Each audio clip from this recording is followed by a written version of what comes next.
All right. Welcome in, everybody. We're just going to give it a minute or two for everyone to get connected to audio. It's always good to start with some little boxes on the screen as I start to bring up our PowerPoint here, showing you guys that you are in the right space for the PCTPA's Active Transportation Workshop. Again, we just have some community members coming in still. And so as we get people started, thank you guys all for joining us. We're going to have you here for a quick hour here tonight. Again, we had about 40 people register for this conversation tonight, so we're excited about that. And so as I go through these first couple of slides, we're just going to take it slow and easy as people continue to get signed on. So as I mentioned, you're in the right place. Welcome to the Placer County Active Transportation, or the PCTPA Placer Countywide Active Transportation Plan. This is one of two workshops we're having this week. Really excited to have everybody here. All right, get some people in off of the waiting room. All right, so I know that people have been in Zoom now for quite a while, but it's always great just to go through a couple of logistics behind the scenes. First things first is that the meeting is being recorded tonight. And so we're going to have a copy of this on the PCTPA's website with the meeting summary in about 2 weeks.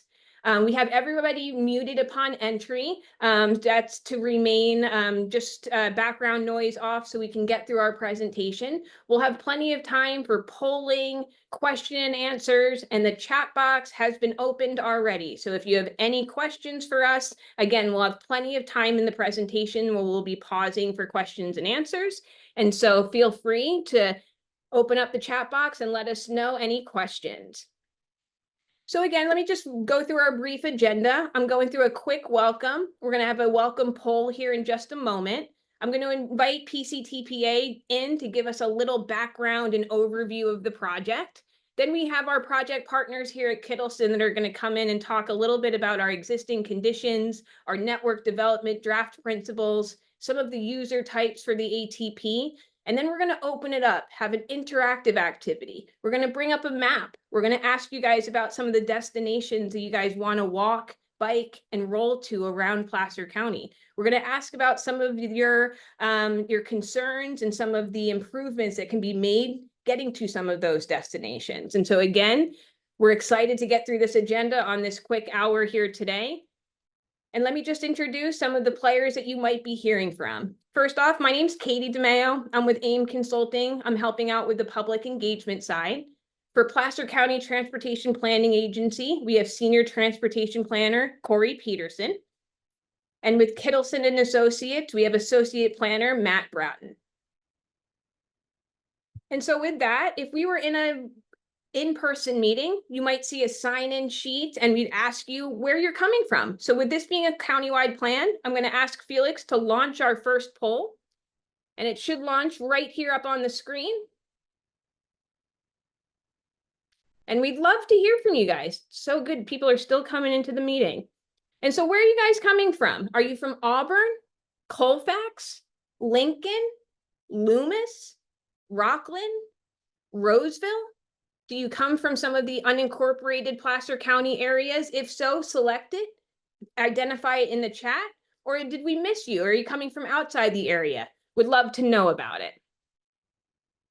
So it looks like we already have, great, about 19 people who have already responded.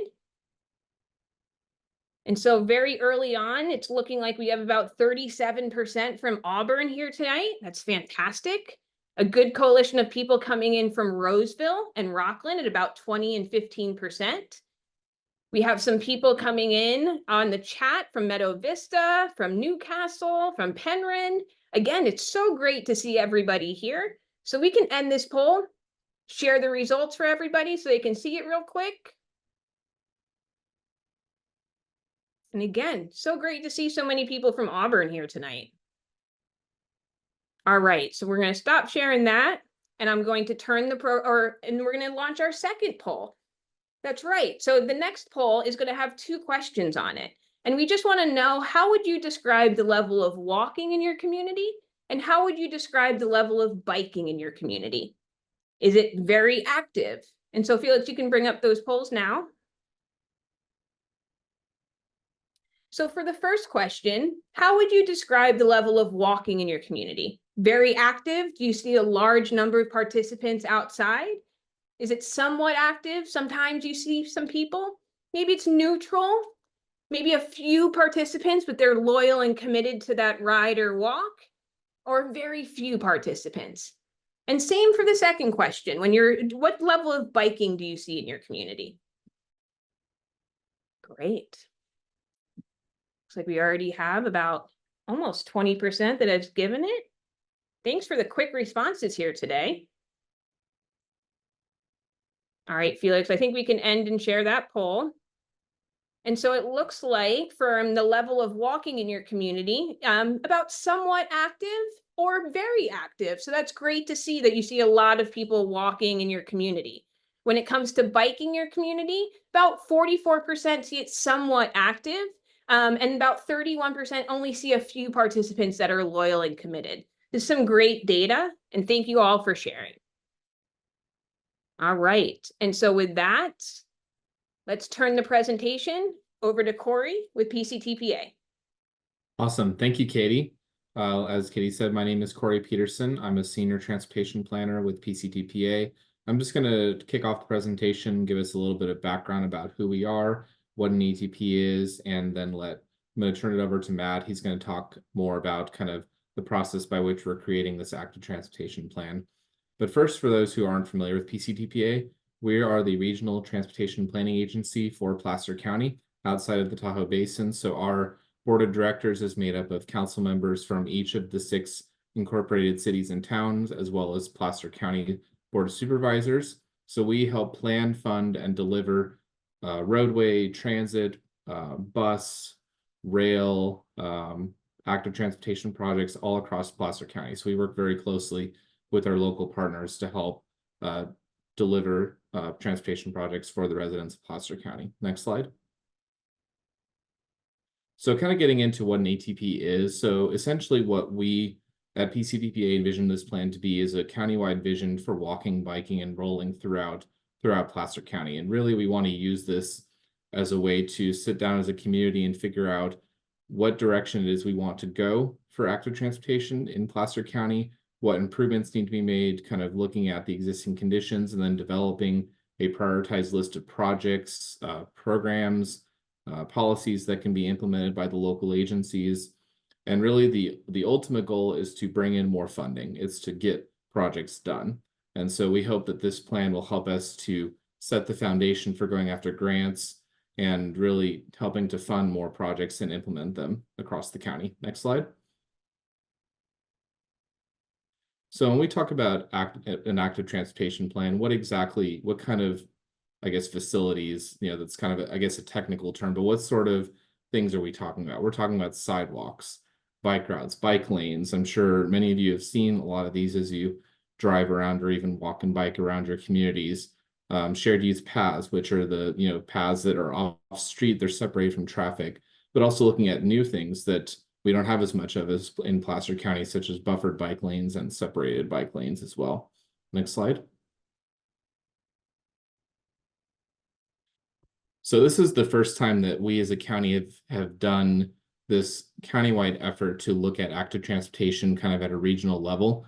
The city of Roseville is doing their own ATP, so we're coordinating very closely with them on their process and their project lists that will be coming out sometime, I think, next year. We also have our jurisdictions in Lincoln and Loomis and Colfax who are participating, as well as the county, and then Rockland and Auburn are doing their own ATPs, and we're coordinating those together as well within the countywide. Next slide. So with that, I'm going to turn it over to Matt Broughton. He's going to dive into some of the details of the plan.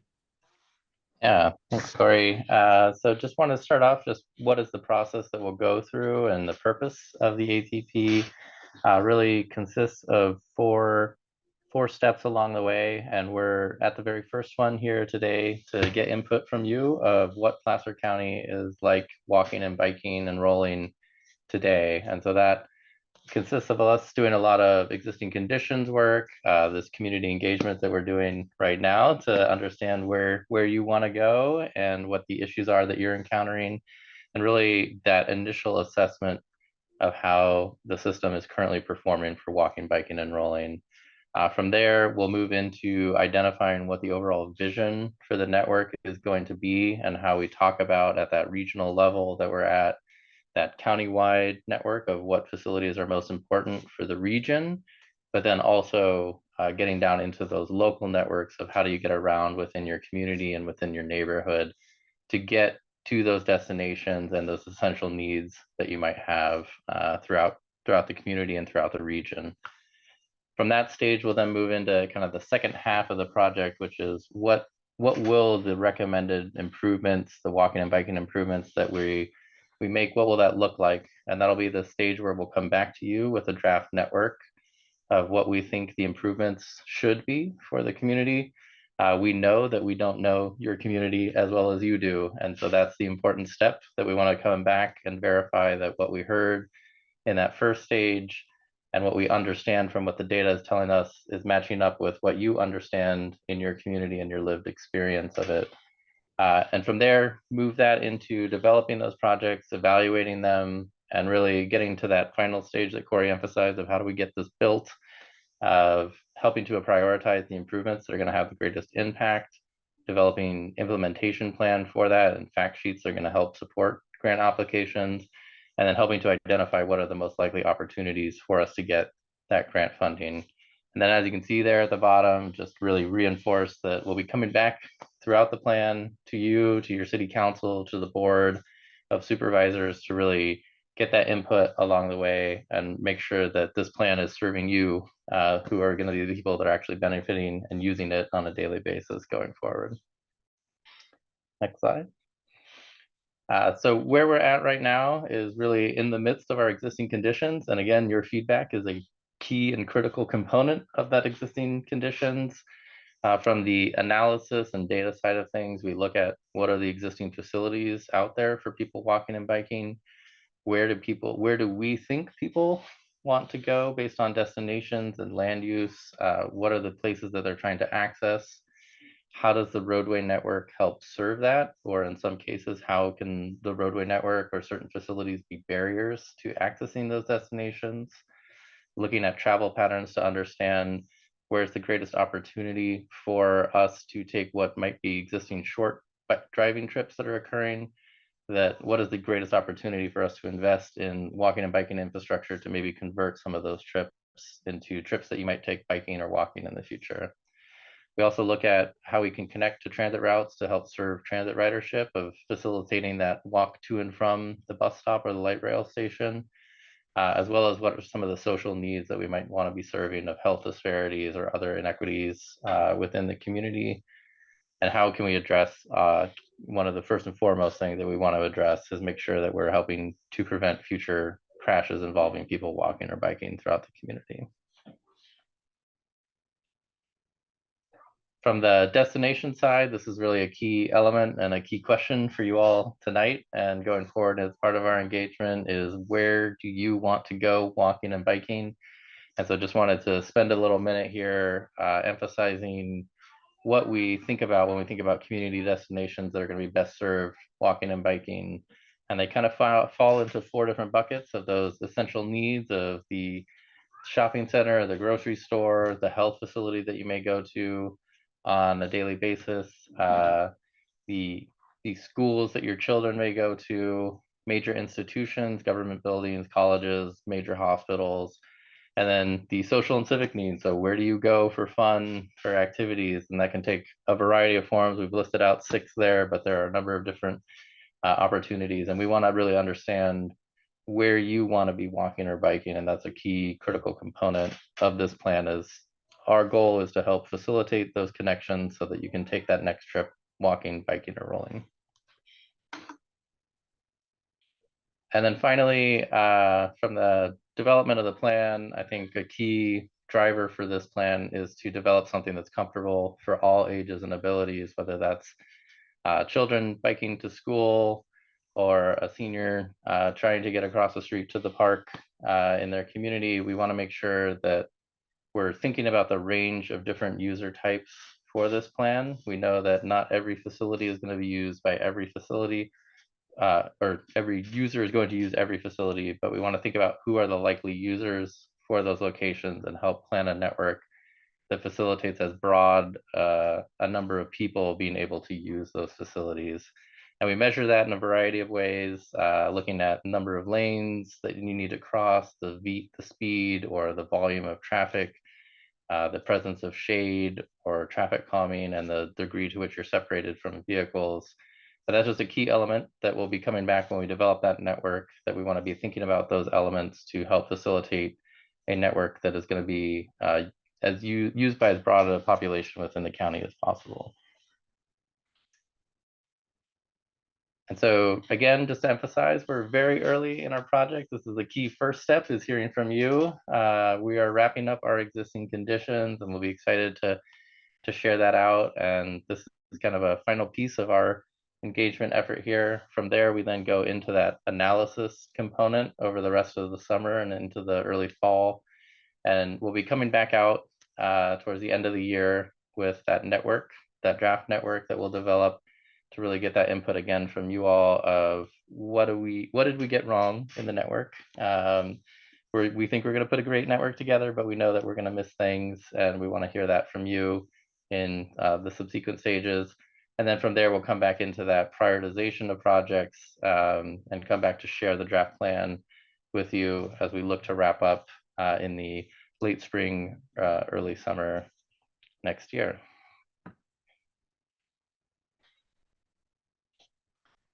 So just to quickly chat a little bit about the community engagement. We've done 7 pop-ups as part of this first phase, kind of going to popping up in each of the communities at different events. You may have seen Corey in his A's hat smiling at a farmer's market near you. And we're doing these virtual workshops. There'll be another set of pop-ups and workshops that we do as part of the second phase as well.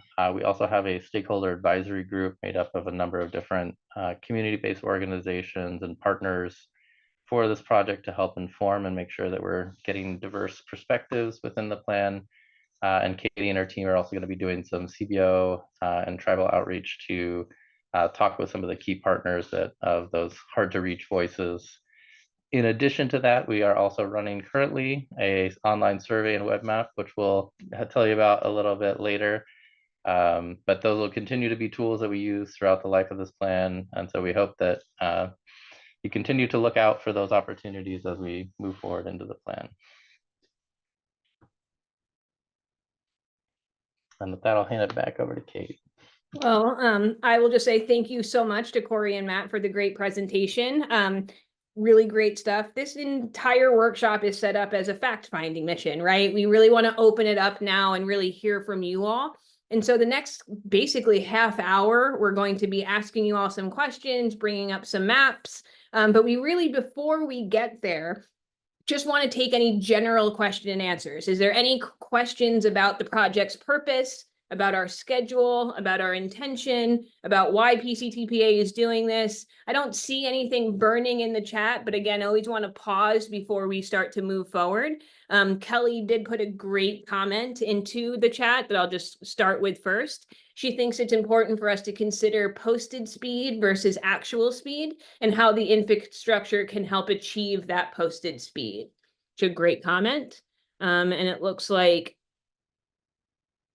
all right, so Bob gave a great question. How exactly will the county's ATP map into the specific city's ATPs? And is there opportunities for cross-funding grants between them and among counties and cities? I can answer that. Great. So the plan is for Rockland and Auburn, we're going to be incorporating their recommendations directly into our plan. We're working very closely with their staff. We're going to be coordinating with Roseville to make sure that our facilities that are kind of on the border between Rockland, Roseville, and the county all match up and make sense. As far as opportunity for cross-funding and grants, the answer is yes. We'll be looking at potential grant applications where we can have multiple jurisdictions in the same application, try and create a stronger narrative for region-wide projects. And that's why we're doing this effort, is to help coordinate everybody together to see if there are opportunities to do exactly that. Absolutely. Thanks, Corey, and great question, Bob. All right, so if there's no other general question and answers, I want to really open it up and start moving into our interactive activity. Oh, Donna just snuck one in real quick. So is there a promise that no taxpayer funding will be used on any of this? To answer your question, this is funded by a grant from the state. Hopefully that answers your question, Donna. All right, so we're going to move to the next slide where we're going to start asking some questions. And again, we'll have plenty of time for more questions later, questions during our math activity. So if you have questions, put them into the chat box. But this is where we really want to start to hear from you all. So the next thing we're going to do is we're going to launch our next poll question. We really want to know, what is that most common way you get to the nearby destination? So Felix, let's bring that up. And really want to know, are you walking? Are you biking? Are you scootering? Are you driving? Are you driving solo? Are you carpooling? Are you using transit? Are you doing something else to get there? And please let us know what that is in the chat box. And once you've answered, we're going to be moving into that chat box where we're going to be talking about maybe your experiences getting to that destination. What are some of those barriers that you might see? We've started putting some into underneath the question here, but we'd love to hear from you all what barriers you see experiencing getting to some of these destinations, maybe when you are biking. It does look like we have a lot of people who use their car, which is not surprising if that's the top mode of travel throughout Placer County.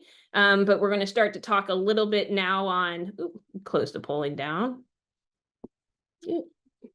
Lost control of my screen a little bit.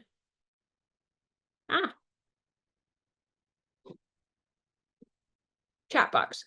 All right, so we're getting some barriers, crossing freeways on and off ramps while walking. That's always a challenge. Absolutely. Again, we're getting a couple of broken and disconnected sidewalks. So that's, Felix, can you bring are you seeing the polls or is it just me on my side? I still see it on my end. Can you take it down? Yep. Great. Great. And so again, some people are starting to put some barriers into the chat box, people who don't feel safe on the roads at all on their bike, lack of bike lanes, disconnected sidewalks, cars driving too fast, and more details, the better, right? So if you have any specific locations that you're hearing any barriers, any specific, more specific, the better for our data. And then we're going to be moving next into our math activity where we can put some of these. But again, just looking into reliable places to lock your bike up. That is a barrier that we hear a lot when people are biking. Speeders. No sidewalks on major arteries. Great, disconnected sidewalks. All right, we're starting to get a little of the details of where. So let's move. We're going to move next into our map activity. So with that, I'm going to stop sharing my screen. We're going to let Corey bring up and share his screen. And so we're starting to see you all start to put some locations into the chat box, and that's great. So what we're going to do is, Matt mentioned earlier that we do have an interactive map that's already going, and we're going to start adding some data points to it now. And so we're going to start putting some places on the map that we would love to know. What are those destinations like PFE Road and Vineyard Yard Road that you might want to see some of these improvements and that you're having some challenges? So maybe Author Road around the lake has no place for a bike to ride safely. And so we're going to give Corey a moment or two and we'll get some points on this map. But if there is any destinations that you guys frequently walk, bike, or roll, whether your family, your kids, we want to see what those destinations are and how best we can provide some improvements and get people to those destinations safely. And so we got Pacific on Rockland that has a lot of flagged for speeders. And so again, there's some great stuff that really got put into the chat early on. Disconnected sidewalks all throughout the historical section of Roseville. I can't make it fun to walk around the historical section. And then Corey, you just tell me when you need a new point, but we've talking a lot about speeders and cars driving too fast. a lot about the disconnected sidewalks. And so again, if there are neighborhoods that you're seeing these disconnected sidewalks, or if it's on a route to a school destination, let us know. We got Sunset to Stanford Ranch to Wildcat. And again, all of these data points are going to be fueled into the map, and it's so great to see. Kathy put a great question, great comment in. As a cyclist, she's noticing more motorists seems to be, the speeds are going up on rural roads where they need to share the lane more. There needs to be more signage to remind motorists that bikes might be in the full lane, and motorists might give 3 or more feet. She lives off of Ridge Road in Newcastle. That's a great comment about education around that topic. All right. Man, these are great. Matt, are you seeing any ones that are hopping out to you? I see Auburn Folsom Road, posted speed limit is 35, but many people go 50.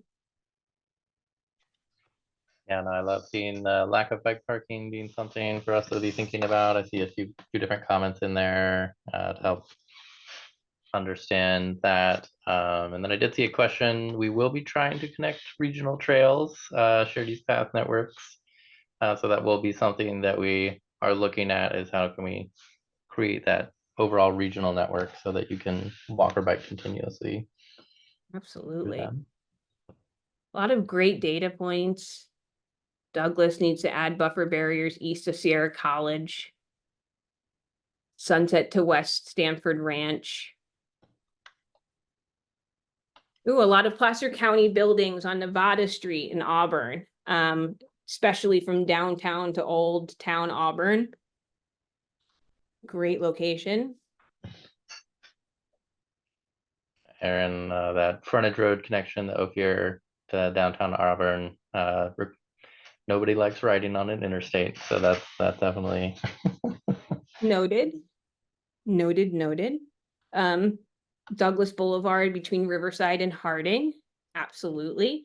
And again, we can sit on this map here for about the next 15-20 minutes. So if anyone also would like to raise their hand and let us know a little bit about their experience at a certain destination. Again, there's great data points that are coming in, and Corey's going to keep up with them as fast as he can, but we can also create a conversation here, right? So if anybody would like to unmute themselves, but if not, please keep putting in destinations that you're going to, barriers that you have getting to those destinations, improvements that you might want to see, projects that you might want to see, safe routes to school that you might want to see.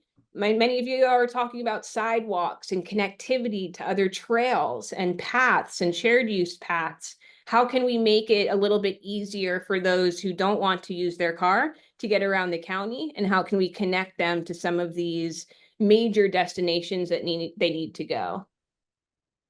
Kimberly talks about needing a separated bike path lane so the people in Meadow Vista, Applegate, Colfax could ride to Auburn. Exactly. She lives 9 miles from her house in Meadow Vista to Auburn, and it's frustrating she can't ride her bike to Auburn. I would feel the same way. Kayla's talking about Lincoln, that there's fences that prevent areas that have that some fences from people walking in downtown. Sean, so it was mentioned, but it's good to mention again about the gaps in the sidewalks along Highway 49. I know that's a huge barrier to people walking and biking. Like Matt said, it's not fun next to the freeway.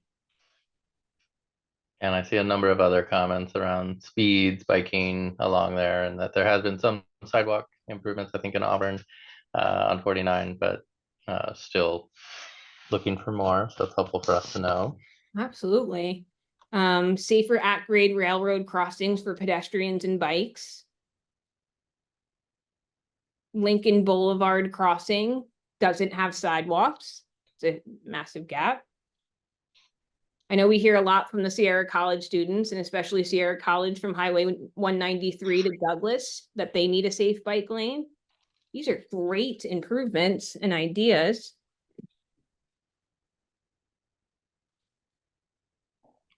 Oh, Diana.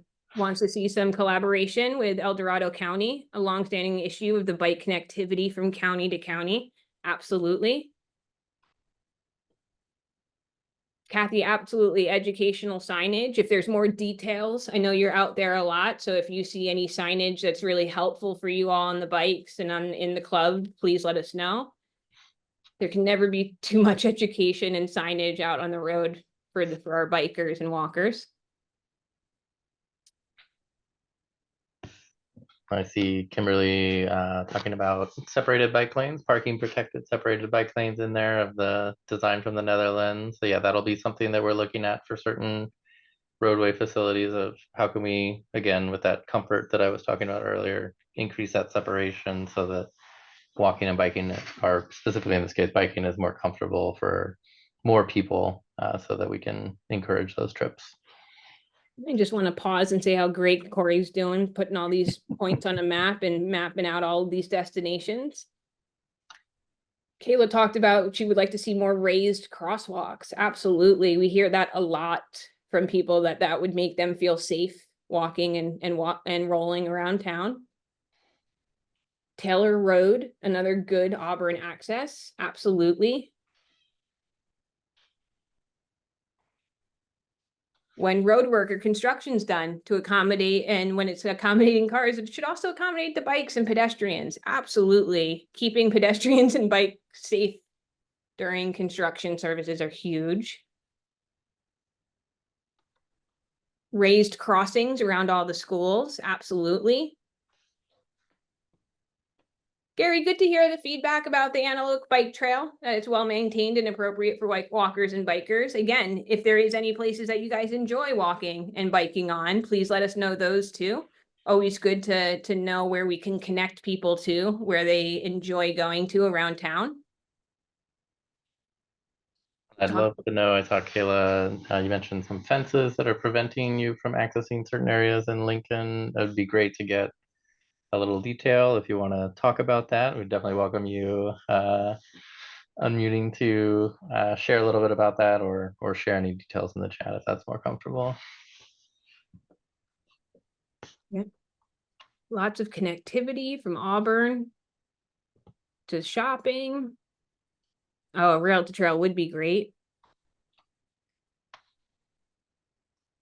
Ooh, some flashing speed signs. She would like to see some flashing speed signs that are used in Rockland and Auburn neighborhoods. They have a lot of people who are walking and biking, especially on Sky Ridge Drive, on Riverview, and from the Auburn Bike Park and China Bar State Park. Yeah, that would be great. And again, these are fantastic improvements. Lighting, we hear that a lot as well. Bike repair kits on roads, absolutely. I know one of those bike repair kits just got deployed here, a couple of them here in the county of Sacramento. People are really enjoying them and making sure they're well maintained out there. Sierra College. And yeah, shout out to Corey from Aaron. See, getting some love, Corey. Appreciate all of your work there. And again, we'll make sure all of these points, again, we're putting them onto the map so that we can get them into our data and really understand. But that's the entire purpose of this first workshop. We really wanted to spend about 10 or 20 minutes introducing the project to you all, letting you know why we're here, why it's important that we're doing this countywide plan, let you know what the details of the plan is, what Matt and his team, his schedule, and how they'll be looking into this data. And then again, just reminding you all that there's going to be multiple touch points. So whether you're finding us at farmers markets to take the surveys, whether we're talking to some of your neighborhood associations or community business associations, we'll have another round of workshops to let you know what we have found. And so again, this is going to be an ever evolving process over the next year or so. And so we really appreciate everybody jumping onto this first one just to learn a little bit more, because I don't know if I've mentioned, it's our first ever countywide plan for ATP here in Placer. And so we're really excited that you all have joined our first workshop for it tonight. And it's going to be the first of many. And we're looking forward to continuing this conversation for years to come to make sure that we're bringing the right improvements into your community. All right. Diana's talking about painted crosswalks. Absolutely. Yeah, we should meet at least where the law requires us to be. I believe that's talking about daylighting around the crosswalks. Is that what she's referring to, of removing the parking that comes right up to the crosswalk so that it's easier to see when somebody is crossing? And that'll definitely be something that is part of a recommendation set within the plan. Absolutely. Taylor Road from Newcastle through Loomis to Rockland needs a safe bike lane. There's a lot of students that take that ride to school. Great piece of data there. Rockland bike paths could use a little bit of help when it comes to connection, like their friends up in Roseville. I see Diana asked a question of whether we'll be using police reports of collisions. So we do use the aggregated data from the police reports that get sent up to the state, and that will be crash data that we look at and understand some of the crash factors that come with it. We aren't looking at the raw police report, but the summarized data that comes out of that. Aaron made a great point about better highway crossings needed just across the board, 65 and 80, a lot of parts around Rockland. Douglas Boulevard, eastbound traffic. And I love seeing some of the destinations people are sharing, post offices, schools, parks, that stuff. Understanding where you would like to walk and bike is just as important as where you're experiencing a barrier for us. So if there are locations that you do frequently walk or bike to or would love to be able to, we'd love to know what those destinations are to add into our analysis. And thank you, Kayla, for putting the Southbridge Circle neighborhood that has the fences that are a barrier for reaching downtown Lincoln.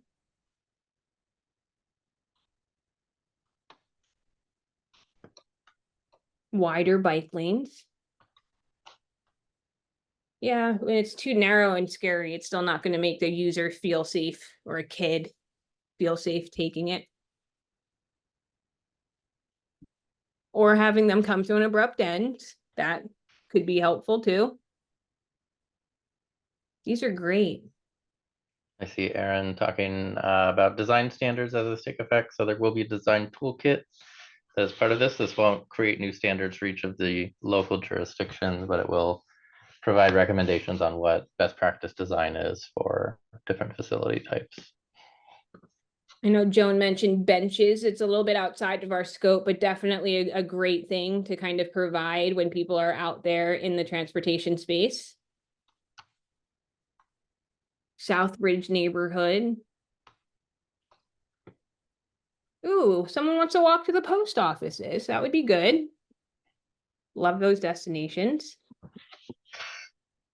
Glad to see people, and anyone who is just joining us. We had just a couple of people just join us. We're in our map activity for the PCTPA's first community workshop for the active transportation plan. We're looking for destinations. We're looking for places that you might want to be walking and biking, places you might want to see some improvements, places that you've seen some improvements and that you're enjoying them. And places that maybe your family would like to go to, whether it's inside your neighborhood or outside your neighborhood. And much like Matt said, like a lot of the questions we ask in engagement is like, do you take your bike there? Would you like to take your bike there? Because that's half the question too, is just if you would like to. Like Kimberly saying, just being able to bike to restaurants, grocery stores, and to work can make a huge difference. All right, we're talking student bike lanes at Meadow Vista to Colfax High.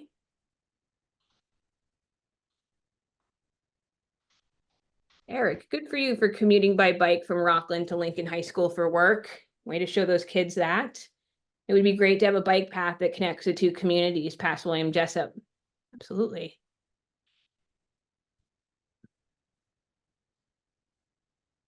Fantastic comment for sidewalks on Luther and Auburn Ravine would be utilized by workers, students, and walkers. It's exactly what we're looking for.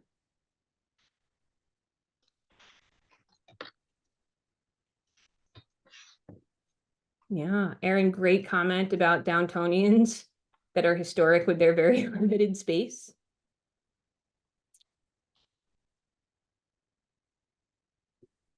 That's great information about the Newcastle post office, Kathy. No bike infrastructure, but the comfort level is okay to get there right now.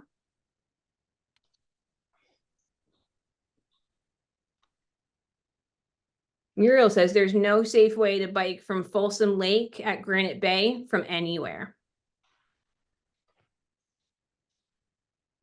Shaded areas. I think we've all learned here over the last couple of weeks, it's getting a little hot. So having a place where you can stop, whether it's repairing your bike, a water station, some shade, much like someone said earlier, those benches could help. See that comment from Kelly of the maps for the map. So we will be creating a bike map for the county as part of this effort. That's of what existing conditions are, and we're definitely looking to understand what that map should look like. So appreciate you sharing that example. Absolutely. My team was at the helm of helping update the Sacramento bike map this year. It's always helpful for our bicyclists to know where they're going, where their paths are, where their connections could be, where some of their resources are. Ken's talking about construction, right shoulder construction work on I-80 needs to get finished immediately. It's dangerous merging onto traffic. Absolutely. And again, these are really great questions. We're going to be having this map open for about the next 10 minutes or so. Again, we're only keeping you here for an hour. We really, really appreciate your time. This is the first of our major community touch points. We're going to have another workshop on Thursday. So if any of your friends or colleagues missed tonight, if you think of more points and you want to come back in and share some points, you can do that, or you could visit our map. But again, just really appreciate people taking their time out of their days to give us this data. It's going to be super helpful as we move this project forward. Erin's talking about the Sac Region Loop, more connections to the Sac Northern Bike Trail and the American River Bike Trail. Horseshoe Bar, Bob, very dangerous for cyclists, drivers that are driving way too fast. More signage.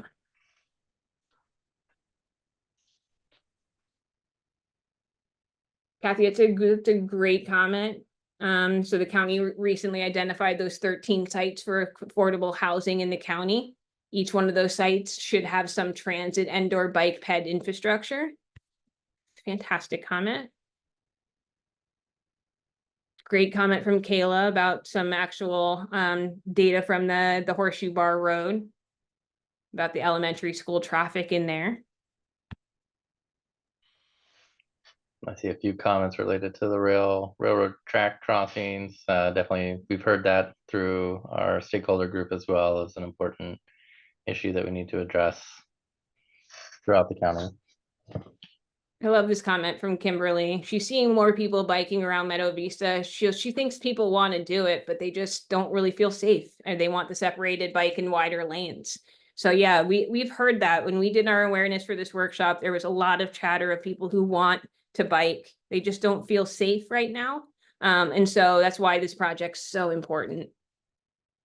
Kathy's talking about painted bike lanes at Auburn Folsom Boulevard intersections.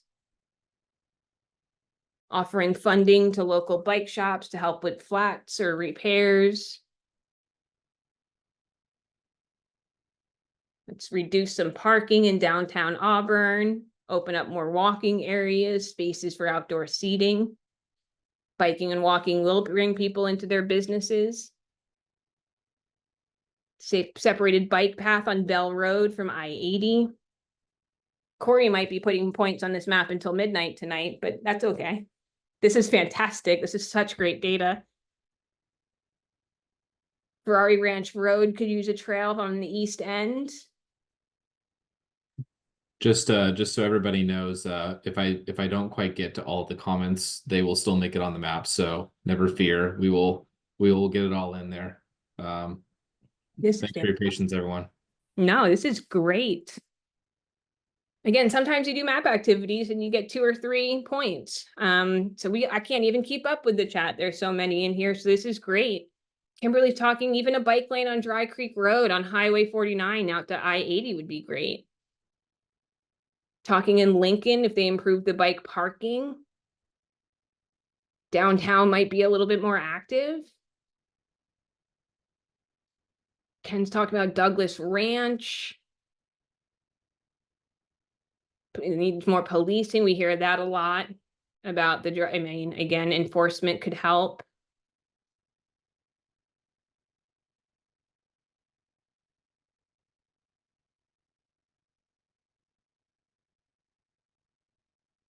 Connections on a buffered bike lane along 193 from Auburn to Lincoln. That would be a fun ride.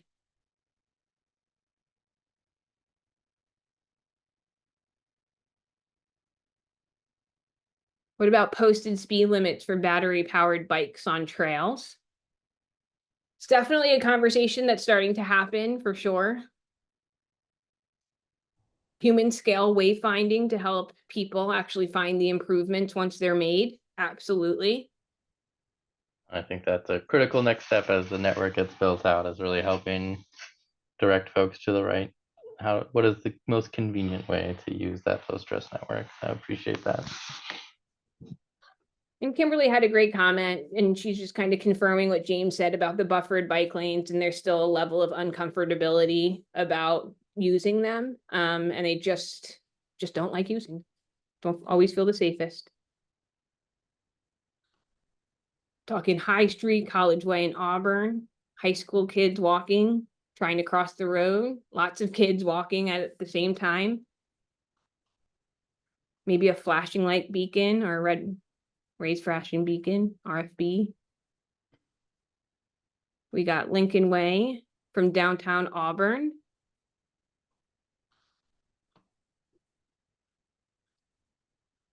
Yep, again, another comment about the e-bikes and the necessity and kind of reining them in a little bit. And again, that's a conversation with cities and jurisdictions all over California right now on how best to accommodate it. We love that people are using it and getting out on their e-bikes. We want everyone to be safe and share the paths and roads where accessible.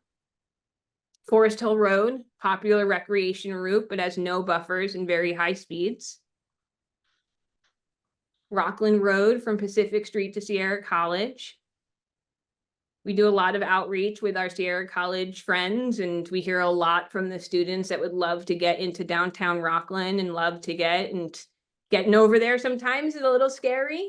And so to get the kids over to get some of their fun stuff downtown would be great.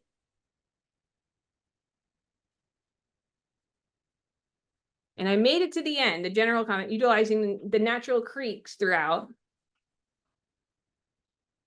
as ATP highways. I would love that. That would be great.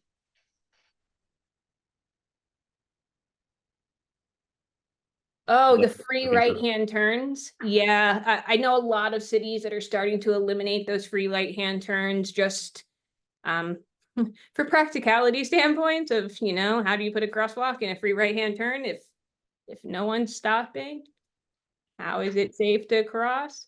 So yeah, completely hear you, Kayla. Creekside trails. What is Matt, do you know what a slip lane is? Essentially that is what a free right turn. Oh, okay. So yeah, any lane where we don't encourage that stopping at a crosswalk is something that we want to definitely be looking at that from a best practice for people walking and biking crossing the intersection. Those definitely increase the potential severity and for a conflict, and so we want to look at the opportunities to minimize those or to design them in a way that really encourages those speeds. And somebody had mentioned raised crosswalks earlier. One strategy that some suburban communities have used to address that is putting in raised crosswalks there so that it forces drivers to slow down at that crossing. Yeah. But yes, they're tough as a pedestrian. Very. Aaron's talking traffic calming at downtown entrances, road diets throughout. That's what you're seeing in a lot of towns and jurisdictions.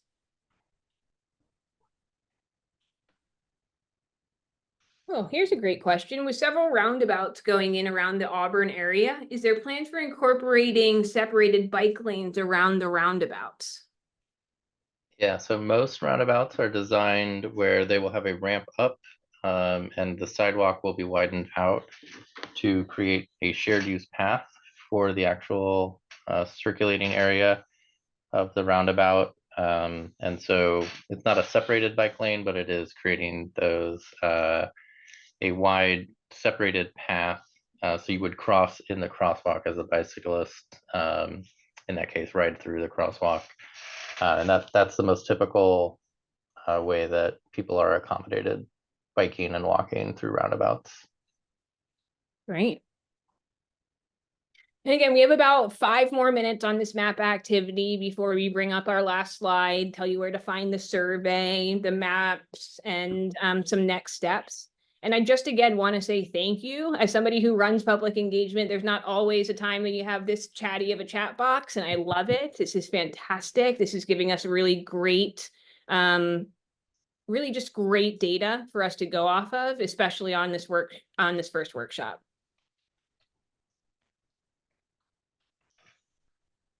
I'm not sure if we have the those available right now, Bob. Can we show the preferred safe roundabout designs for bike lanes? I don't think we have those. Yeah, I don't have one immediately available. I can point you in the right direction though. So I'll drop something in the chat here to help with that, with some images that show some of the more bike-friendly designs. Great. Yeah, I know we've worked on a couple of them. They're starting to design them a little bit with them in mind. Glad to hear this was a great way to give feedback. Again, there's all different ways to still stay involved after this meeting, right? We'll have a survey that you can pass to your family and friends. We have this active map activity, not, that this will fuel into, that will be helpful. And then once you've heard from Matt, kind of the schedule and the touch points, and that will be back to kind of talk to you here throughout this next year, multiple times to help move this plan along. And then Eric talks about a couple of the roundabouts on Rockland Road that have a pretty safe bike lane. I like that Rockland Road roundabout. We had a little bit to do with it. It was fun. It was a fun project to be on. A little bit. Please design all bike lanes so they're downhill in both ways. Absolutely. Thank you, Gary, for coming here tonight. Really appreciate your guys' time. Again, it's rare that you get a lot of people at public meetings anymore, people giving feedback and excited about active transportation. And so I'm really happy to see so many people are as excited as our project team is about this. Diana has one last suggestion to please coordinate with the local parks and recs, especially the state parks. Many of them are traveling to and from the state parks and want their plans to be in sync with yours. Great comment. Look at all those points on the map. Corey, you did a great job. Way to go. And then Matt just put a link in the chat. And I think, Corey, with that, you can give your fingers a little bit of a rest. And I'm going to share the PowerPoint again real quick. And we're just going to, let me play from the current slide. Felix is going to put some of these links in the chat so that you guys can take them with you. But I'm going to let Corey talk about a little bit of our next steps. Thanks, Katie. So in terms of next steps, so we're going to take all this feedback. And again, as I said, if I didn't get to your comment on the map, rest assured it's recorded in the chat. We'll make sure it gets reflected into our list of comments. And I just want to say, echo Katie's comments. Thank you so much for attending. This is really great feedback. Yeah, I'm honestly quite blown away by how much feedback we're getting. So I'm really appreciate everybody coming. One little plug: we do still have a online survey going, as well as a web map, very similar to the one that we've been working with tonight. We'd really appreciate you, if you haven't taken the survey, to take the survey. It's available in English and in Spanish, and also to share it far and wide. We're going to keep it open until the end of July, and then we'll stop taking public comment. With that, I think that's all I have. Is there anything we're missing, Katie? No, again, I just want to say thank you from our project team. I'll give Matt a moment to say thank you in a second, and just to kind of remind people to get your friends and families involved in this process. Again, the survey is going to be open for about another month. We did that just to try to get as much data in there as possible. You saw the slide about community engagement. There's going to be lots of different touch points. So whether you see the PCTPA's booth at a farmer's market, or you see the survey, or see us talking to some of your CBOs, make sure you get involved. But again, this is the first time that PCTPA is doing this, so we applaud them for going out and trying. And so, but with that, I just want to say thank you from our engagement team, and I'll let Matt bring us home, and we can close it out. Yeah, no, thank you very much. Really appreciate it, and really can't emphasize enough how meaningful the engagement and feedback that you've given us has been tonight, and just really encourage you, again, the more that we hear from you about your needs and where you're trying to go, the more this plan is going to be representative of what you actually need in your community. And so I really, again, appreciate all the feedback that we heard tonight, and encourage you to continue to provide that feedback over the life of this project. And really thank you again for taking time out of your very busy lives to be able to share with us tonight. Thank you. Yeah, and with that, look at that. We even got done about a minute or two early. And so we're going to close it out. We'll be here until about 6:30. But with that, anyone can sign off. And I just wanted to say thank you all. Make sure you stay engaged. And if there's any questions, let us know. Oh, the one last thing I forgot, the recording and meeting summary we'll have over to PCTPA here in the next week or two. And so if anyone has missed this and you want them to kind of see what we had been talking about or see the presentation, have them take a look at the website. And with that, thank you all very much. Thank you very much, everyone. Thank you.